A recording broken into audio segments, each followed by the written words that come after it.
কেন এরকম ছোট ছোট জিনিস নিয়ে সিন ক্রিয়েট করছো? রাহুল, তুমি ওইভাবে তোমার বন্ধুদের সামনে আমাকে অপমানটা না করলেও পারতে।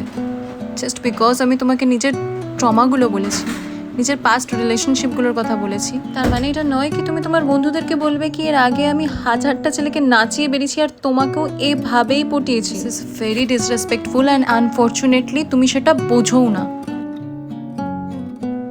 তোমার বান্ধবীরা যখন তোমার সামনেই বললো কি আমার নাকি ড্রেসিং সেন্স নেই, তুমি কিচ্ছু বললে না, সম্মতি জানালে।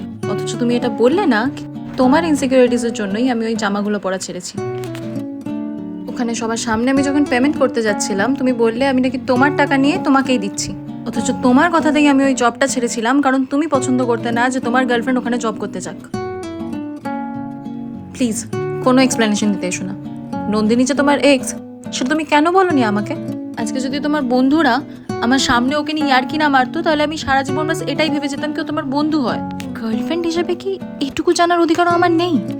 আজ অব্দি কখনো দেখেছো আমার কোনো বন্ধুর সামনে তোমাকে এরমভাবে ট্রিট করতে?